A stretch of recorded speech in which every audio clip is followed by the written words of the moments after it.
Hello, everyone, and welcome to our weekly discussion series that's hosted by the Chaldean Cultural Center in collaboration with U of M Detroit Center, Unique Voices in Films, and CMN TV. I'm your host, Am Nemu, and this month we are celebrating Jewish Heritage Month, and we have Ariel Sabar with us today. Welcome, Ariel. Thank you. Thanks for having me. So, Ariel is an author and journalist. He is a winner of the National Book Critics Circle Award for autobiography. In his debut book, My Father's Paradise, Sabar, who grew up in Los Angeles, travels with his father to a war-torn Iraq in a quest for his roots and reconciliation.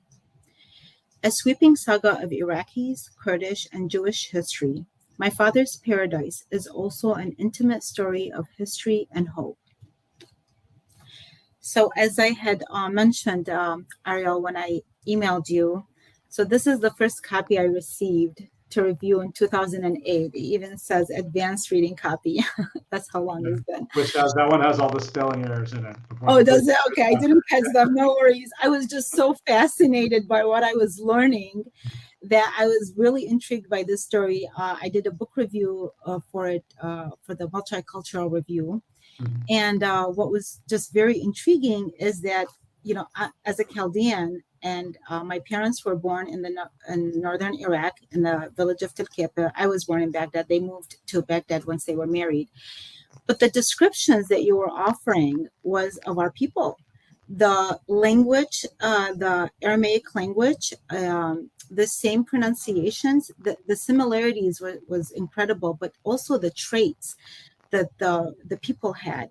So, and then I ended up learning so much at that time because I did not know that there were Kurdish Jews that spoke Aramaic.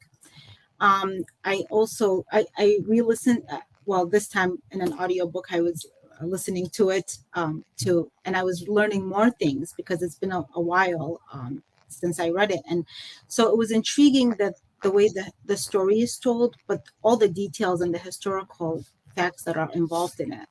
But so tell our audience a little bit what is the book about and how far back you go with your ancestors when you're sharing these stories.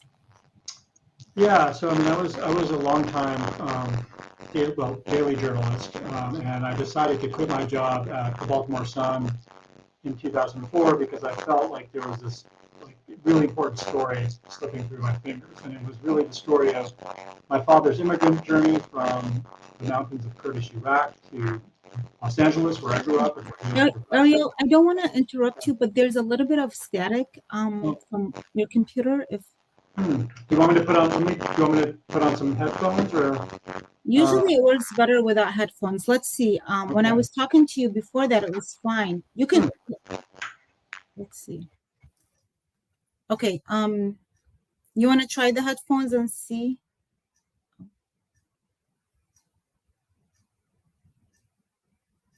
Let me see. We lost him for a second.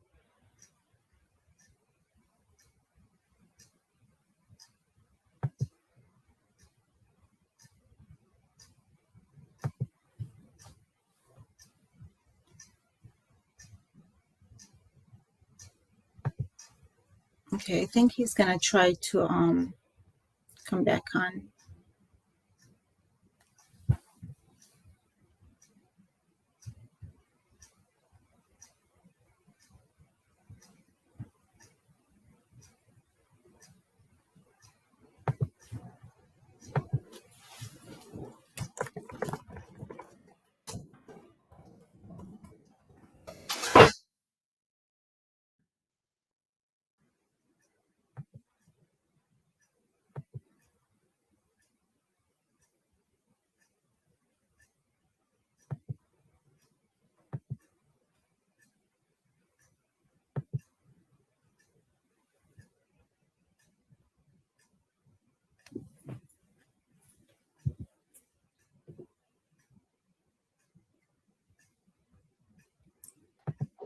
Hello.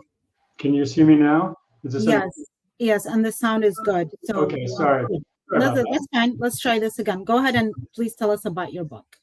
Yeah, so just to start again, I was a daily journalist. I was working at the Baltimore Sun, and I decided to quit my job in 2004 because I felt like there was this really important story that I needed to tell, and that was the story of my father's immigrant journey from this really almost Stone Age place in the mountains of Kurdistan. He was, born in a mud shack to illiterate parents. His mother was like 14 years old. When he was born, and then he somehow becomes this like acclaimed professor at UCLA, like in Los Angeles, a place that's sort of blazing towards the future. And I really felt like I needed to be able to tell that story, both to preserve, our family story, but also the very like poorly understood story of the Jews of Kurdistan. And I felt like if and the language they spoke, Aramaic, which was this 3,000-year-old language spoken by Christians and Jews, also famously, the language of Jesus, and that it still was still being spoken by people in my father's town of Zaho on the in northern Iraq. And I thought it would be a remarkable story, but I also, I hope that at some level it would do exactly what you said it apparently did, which was to sort of connect to other people in other places and to speak for the more kind of universal experience of what happens when you leave um, kind of an ancient land where these traditions are so fixed and rooted, and you're living in isolation, and then moving to the modern world, and sort of what is it you get to take with you from that other place that still means something in the new place where you've landed. And so my father's paradise was a journalist's effort to sort of chronicle that giant sort of personal immigrant story, but also the history of the Kurdish Jews and of Aramaic. And then also, why did I do it? Because I felt like when I was growing up in Los Angeles, I really rejected my father. I wanted to be this all-American kid, surfer boy, skateboarder, listening to, playing in a rock band, playing drums in a rock band, trying to look cool. And my dad, couldn't figure out how to dress in the morning. He never went to a barber. He talked with a funny accent. I just kind of like kept my distance from him, and I felt like once my own son was born, I really needed to do something both as a son and as a writer to connect these very different generations.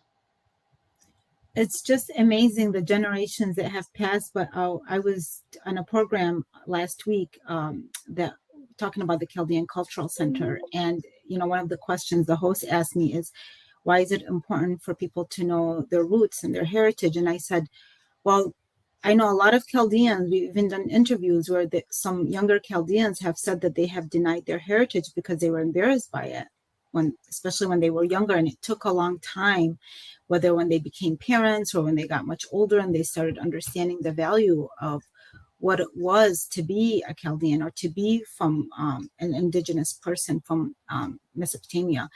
Then they started valuing it, but just that shame and this feeling that they carried with them. And then again, when you were describing it in your book, when you were talking about how you felt about with your dad, just the similarities, it was very refreshing to read. I think a lot of our stories, another thing that happens is that they're not told by us. It's like somebody is studying the Jewish Kurdish community and writing about it. But from you, it came from the heart. It was just so honest when the way that you were describing your community and your people.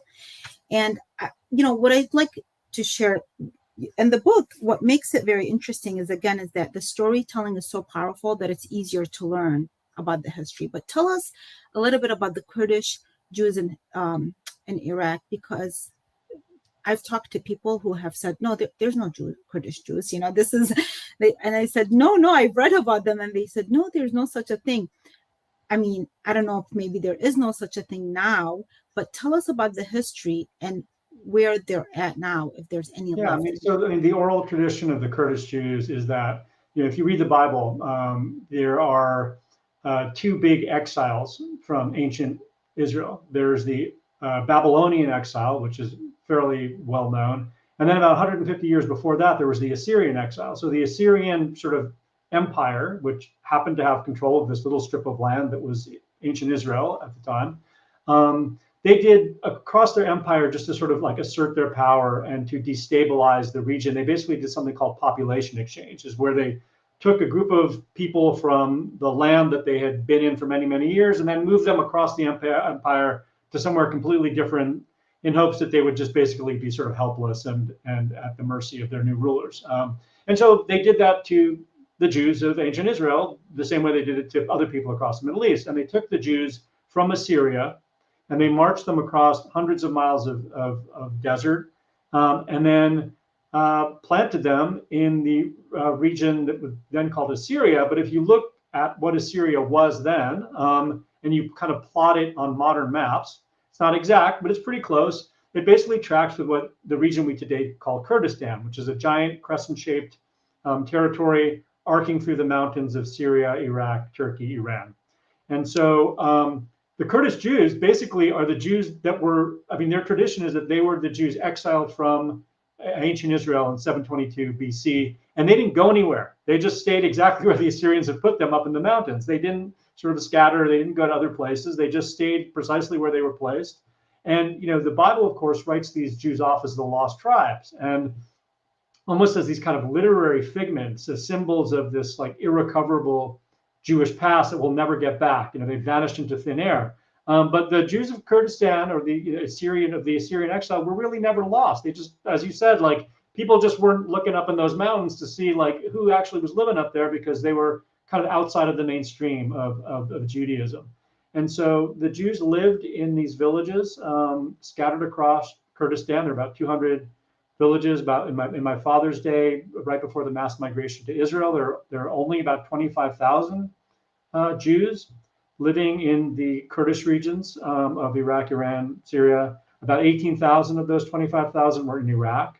And my father was in a town called Zacha, which was on the Habur River. And again, the Habur River is mentioned in the Bible as part of Assyria. So it's like all of the descriptions in the Bible kind of line up with pretty much like the town my dad grew up in.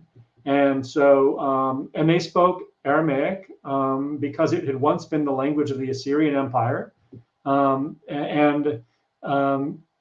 And they just continued speaking it even after the Islamic conquest, when the rest of the Middle East switched over to Arabic, because these were Arabian rulers and they imposed their own language, and Arabic was the language. So Arabic stuck. In fact, the Jews who grew up or who lived in Baghdad spoke Arabic. In fact, the Jews who lived in Mosul spoke Arabic.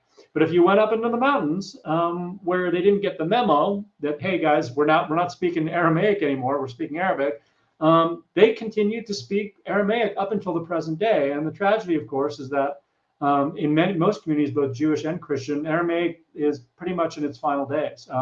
Parents are not really teaching it to their children as a spoken language. Of course, it's part of the liturgy in the Assyrian church, I believe in the Chaldean church as well. It's very much a religious language, but to sort of like, hey, Mom, can I go to the mall this weekend? You're not going to be asking that in Aramaic. It's just it's pretty much in its dying days, which is what's driven my father to devote his career as a scholar at UCLA to really preserving his own dying mother tongue, and that's been his own labor of love. So, can you tell us a little bit about the difference between the Aramaic, your ancestral Aramaic, which, like I said, this is what the Chaldeans speak, and the Assyrians, and when there were the words, the Chaldean words or the Aramaic words in the book, I'm like, this is exactly how we say gurgur, just look, so I was laughing at times at the exact pronunciation of it. But what's the difference between that Aramaic and the Aramaic of the Talmud? It's just a question of time. You think of like Old English versus Middle English versus Modern English. It evolves, the pronunciations change, some of the meanings are slightly different, but it's basically just an evolution. It's another phase of the same language. So the language that my father spoke growing up and that you may have spoken is basically like lumped together into this catch-all of Neo-Aramaic, which basically means the spoken form of Aramaic that survived the Islamic conquest. So it's mostly spoken, it's not standardized, which is why, you walk from one village to the next and like they're speaking a slightly different version of Aramaic. Sometimes it's called Syriac, which is sort of the Christian dialect. Sometimes it has other other names, Sarani. I mean, that's right. So that's Kurdish, but it sometimes has other names. And so, but basically, these are all versions of Neo-Aramaic, which is the final spoken form of Aramaic. And it has like more than 100 dialects, because unlike like literary languages, which are sort of formalized over time and calcified as scribes and authors kind of write things, they sort of decide on, well, this is how we're going to say this word, this is how we're going to spell this particular word. Aramaic, Neo-Aramaic, really, it's like village to village. There's like slight variations in the meanings of words that are really fascinating for linguists to study this stuff. So, was your grandfather that was living in Mosul when you start the story? Was it your I had an uncle. So yeah, my father's family were all from Zaha. from Zaho? But we did have an uncle in Mosul who ran a famous kebab shop. Sion Kebabchi was the place. Basically, it means like Sion the kebab guy. And he was like very well known. He had like it was like a food truck. It was very popular. And you would go there and get kebabs. And the cool thing, I mean, this is another example of the way in which one of the reasons the book is called My Father's Paradise is because my father really remembered it as a place where Jews and Muslims and Christians got along for a very long time. Of course, the Christian experience did wind up being different in the 20th century, but the Jews were sort of in this sort of sweet spot where they did get along with everybody. And whether it was Muslims stubbing their cigarettes in respect as Jews filed home from the synagogue on Saturdays, or Muslims bringing the Jews gift baskets at the end of Passover. And for instance, Sion in Mosul, he would bring. There was a lot of collaboration between the Jews and the Muslims in his day, and so it really, for my father, that those relations between Jews, Christians, and Muslims, and that before kind of all of the terrible ideologies of the 20th century, were one of the reasons he came to see it as a kind of paradise. And I'll caveat by saying that he came to see it as a paradise through the eyes of a boy. I mean, when he was 13, at the very moment that Jewish law declared him a man, basically at the point of his bar mitzvah, he and his family joined the massive exodus of Jews from Iraq to Israel. In fact, he was the last boy bar mitzvah in his hometown. And so that's what I was going to ask you about next, is that you do talk about that, about the friendships that were there. And again, the similarities, what I experienced, this is why we experienced, like my family and I, there was so much trauma when we came, because we did leave fairly, there wasn't the things that happened afterwards, especially after the worst 2003 when we left, and it was more for political reasons. Sure. But some of the things, if you can describe what led your family, kind of, they weren't forced in the same way maybe that Christians were, but there was a shift that was occurring too. Yeah, it was a really complicated decision for the Jews of all the Islamic lands, because in Europe, of course, you had the Holocaust, and everyone knew why you were leaving and why you had to get out quickly.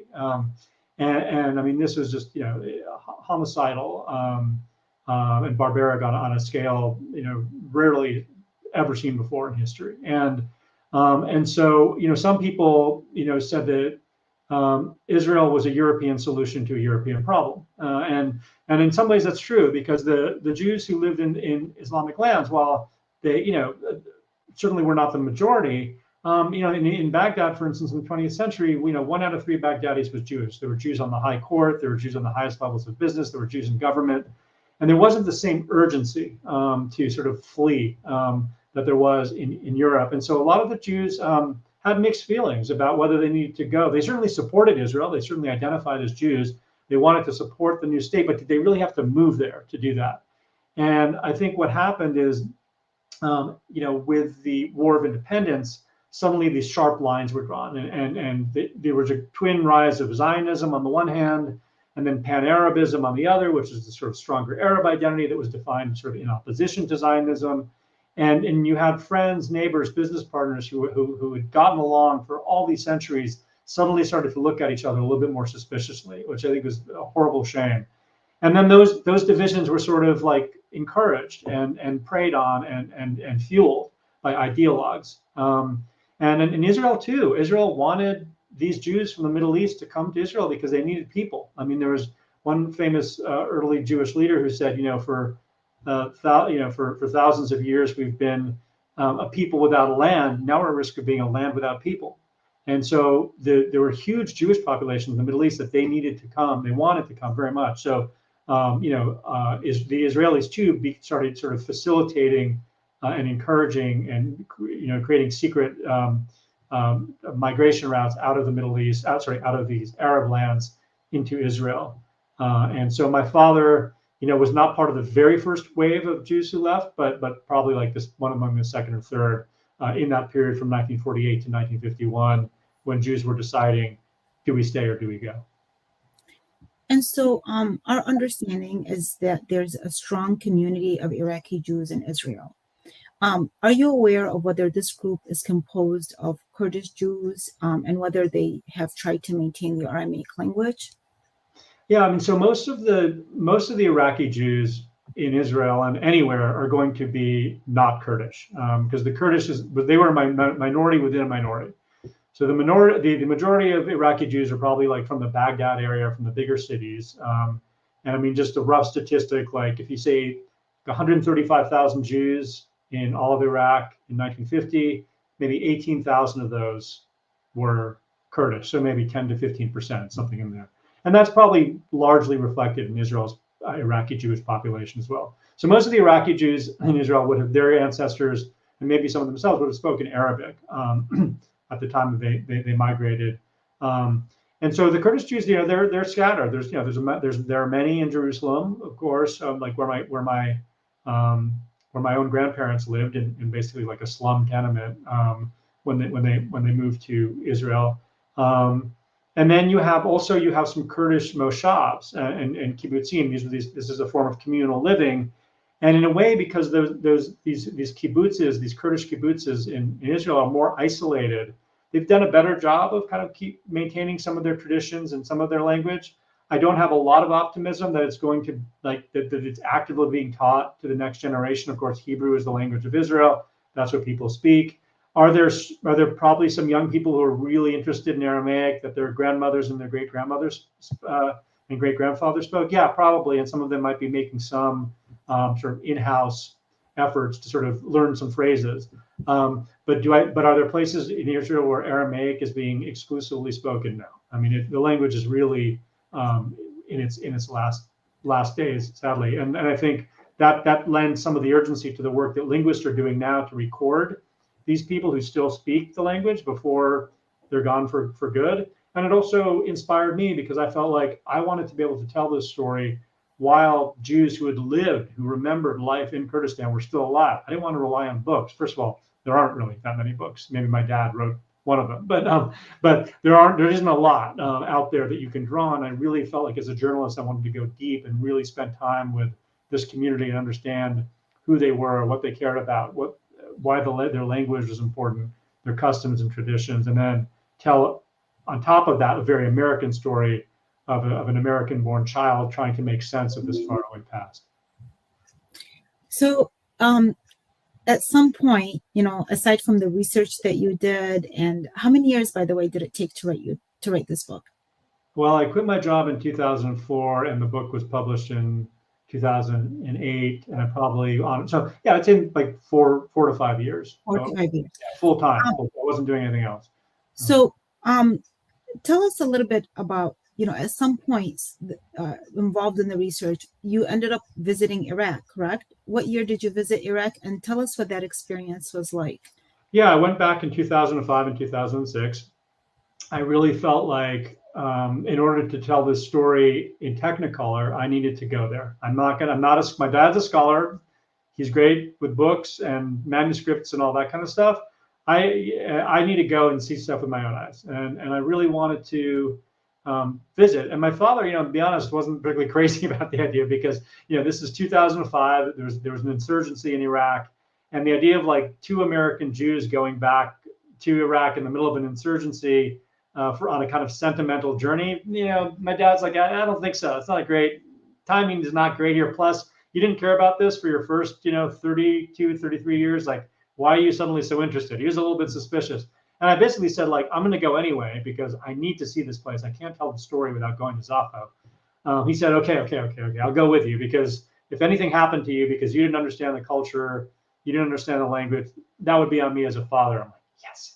So I basically guilt baited him, which I'd done a lot of, and I knew it worked, and he came, and it was really cool because, like, yeah, we were kind of anxious, we were stressed. We flew into Diyarbakir in southeastern Turkey, and then took a very harrowing high speed taxi ride from the Diyarbakir airport all the way down to the Iraqi border, dodging sheep and and other obstacles on the road, like fuel trucks. It was a very frightening 4-hour taxi ride. But we got there, and like as soon as we crossed the border, it was like we were stepping into that paradise that my father had spoken of. Because almost as soon as we arrived on the other side, a man who had been there, from an older man who knew the community, was waiting for us, and he embraced us, and he said, "Welcome back to your town." And that was like, I just felt like I got a lump in my throat, because to think that someone there would say, "This is my town," or that I had some legitimate reason to be even visiting, to me was very moving. And I was really grateful to be able to tour the village, to see my father's old house and the Jewish neighborhood, and the market where my grandfather ran his shop where he dyed clothing. It was just really, really profoundly moving. And then I went back another time on my own. My dad didn't want to go back again. He's like, "I've done that. You've done it. You know what it looks like. If you want to go back, you got to go back on your own." And part of that was to try to understand this mystery of what happened to my father's older sister, who was kidnapped as a baby, basically. And I don't want to ruin anything, but it's in My Father's Paradise. If people are curious, they can read more about What that. year was the second time that you Yeah, visited? I went back a year later, so 2000. Oh, a year later. Okay, it was very shortly afterward.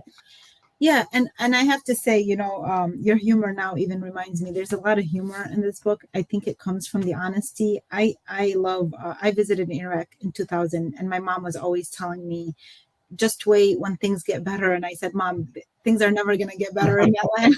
Like I had waited and waited, and like 20 years after we had left, I thought it's not going to get better.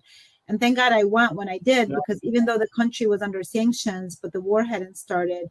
And it's interesting that you were safely able to go and come back. I know that when we were trying to research the Iraqis, the Jewish Iraqis in Iraq, about a year ago, we found out that there were 4 individuals that were left, one who had passed away, and we weren't able to really track down their names, they said, because of just safety purposes. Yeah.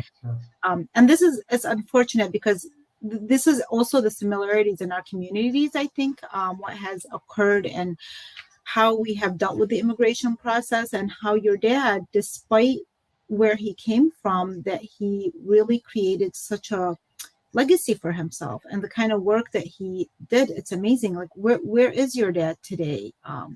Yeah, so he was a professor at UCLA for many, many years. He retired, but fully retired in 2019, and in 2021 we moved him and my mom closer to us here in Washington, D.C. So they're about a 25-minute drive away, which is wonderful. We can see them in their retirement community and get to spend a ton of time with them, and they get to see their grandkids a lot, and so it's really come full circle. Very dedicated to his work. And again, like my dad, same thing. When he came, though, he did, for my father, he became depressed because again, they love. We had to leave the situation, but it's like it's always in our hearts, regardless of what had taken place. Yes. When you were visiting Iraq, did you come across the communities, the Assyrian and Chaldean communities in the northern Iraq? Were you ever, I mean, I'm imagining that there was a large community at that time, or what was it like when you went? Did you get to meet? We did not encounter Chaldeans during our trip, although they were there. We had such limited time that we were really focused on kind of researching our own story. However, the cool thing is that not long after I got back, or not long after my book was published, I was really curious to learn more about the Aramaic-speaking Christians of the Middle East. And so I kind of talked, I was a freelancer for Smithsonian Magazine, which is the magazine of the Smithsonian institutions here in Washington, D.C. I said, look, there are some really interesting linguists out there, like a generation younger than my father, who are going door to door in these American communities where Assyrians and Chaldeans, Nestorians, I know they have different names for different parts of that community, are still, the elderly community still speaks Aramaic. And I would like to, there's a very famous scholar from Cambridge University named Jeffrey Kahn. He's an expert in the dialects of Aramaic. He's coming to Chicago to go into some of the old high rises around Chicago to interview like 80 and 90-year-old Assyrians and Chaldeans, to learn just basic, more like about all the very different dialects. Like literally, like he wants to document all 100 dialects of Aramaic. Yeah, So it was really cool. Interviewed him, by the way. We interviewed him, I think, in 2020, and Yeah. he's been doing this, like he had been doing this already for so many Amazing. years. Yeah. So we were even able to learn quite a bit from him because we started what's called the digital storytelling, where we focus on the elderly speaking the Aramaic language. And you're right, it is dying. You can tell that even though we have classes and such, and people are trying to speak it, but I have kids that I try to teach to, and they have a different attitude. They probably have the attitude that I had towards my parents and you had right. towards your parents, and it can't be really forced. So you see that this is happening, and there's this sense of, for me, like keeping the language or even learning currently, like reading and writing it, it's really, there's just a personal sense to it. And you can't really control where it's going to go. So I'm sure that this was how did this affect your life? The book and the journeys that you took, how did it transform your life or impact your life in any way? I mean, at a most basic level, it brought my father and I closer together, because for the first time in our lives, like I couldn't avoid him. I had to spend time with him, and I found I rather enjoyed it.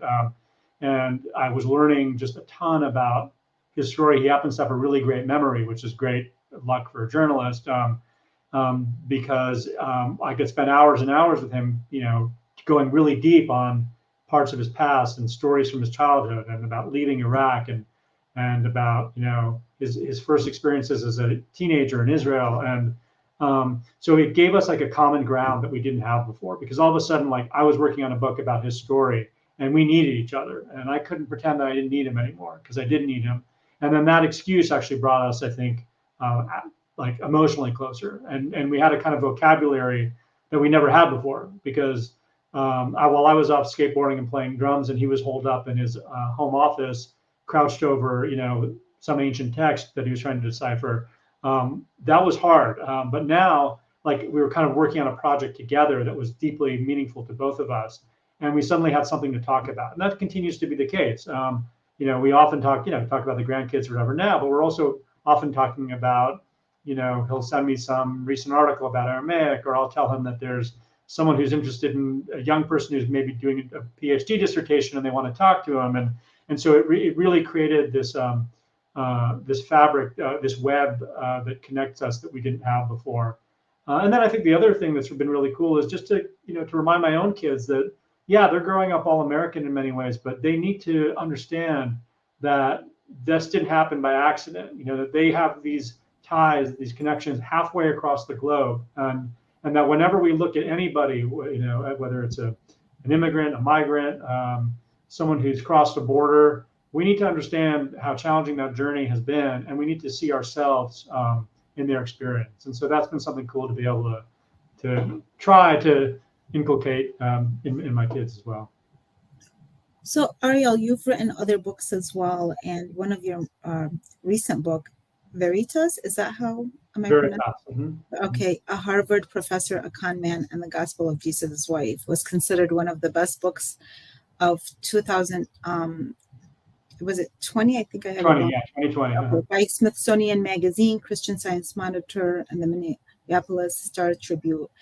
So, without getting too controversial, what is this book about? Because I was just it's a really interesting, the title in itself, and did that also take up a lot of research and such? It was, yeah. That was an investigative story into this really bizarre case, a Christian story of a Harvard professor in 2012, very famous Harvard historian of early Christianity, made an announcement across the street from the Vatican in 2012 that she had discovered a tiny scrap of papyrus in which, written in the ancient Egyptian language of Coptic, which is the language of Jesus of Egypt's earliest Christians, and that this tiny scrap of papyrus, while it was fragmentary, had Jesus referring to a wife. There's a famous line in the middle of the papyrus says, "Jesus said to them, my wife," and this would have been like the first manuscript from antiquity in which Jesus speaks to a wife, and of course, would be of extraordinary importance for Christianity and the all-male, celibate priesthood and the role of women in church, and it would have a lot of sort of implications. And I happened to be, again, assigned by Smithsonian Magazine to travel with this scholar to Rome when she made this announcement, and I was the only journalist in the room when she did so. And then what winds up happening over the next 3 years is this crazy unraveling in which, partly through my investigative journalism, partly through the hard work of scholars of Coptic, came to discover that this papyrus fragment was an audacious forgery executed by an internet pornographer living in rural Florida. It's just a wild, like a crazy story. I think very gripping. It's a thriller. If you're interested in like obscure Christian texts, scriptures that did not make the New Testament, or just the controversies around sexuality in Christianity and women in Christianity.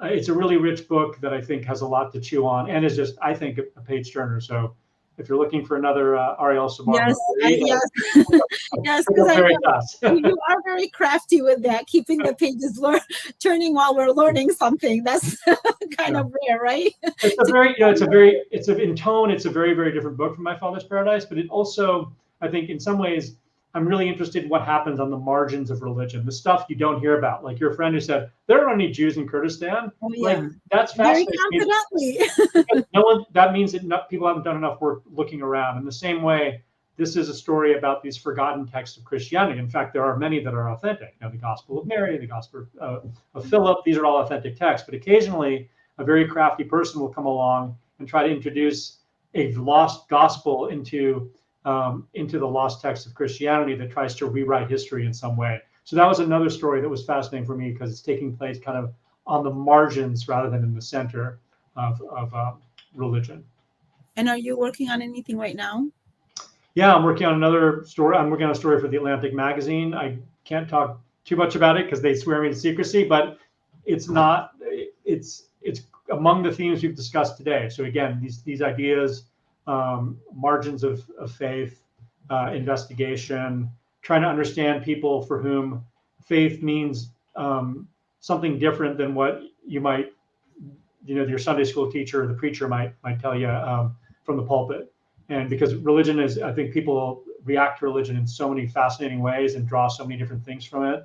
And I'm interested in how people make sense of their faith and their ancestry and their traditions. So stay tuned. When do you think that's going to be out, Ariel? Probably very late this year or early next year. Oh, okay, soon. Yeah. So it's a monthly magazine, so it takes longer.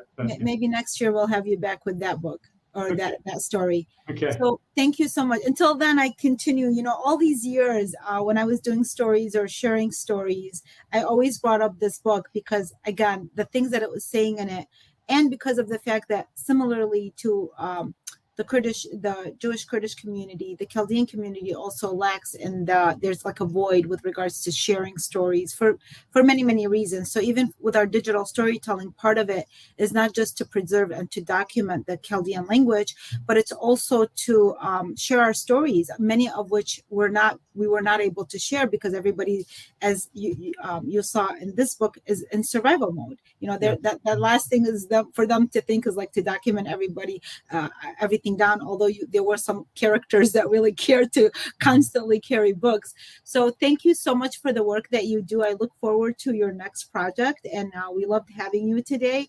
Really appreciate it. I hope you enjoyed it as well. Thank you so much. I really appreciate it, and I appreciate all the remarkable work that your center does and for cultural preservation, which is so hugely important. Thank you. Thank you everyone for watching, and have a wonderful day. Bye-bye.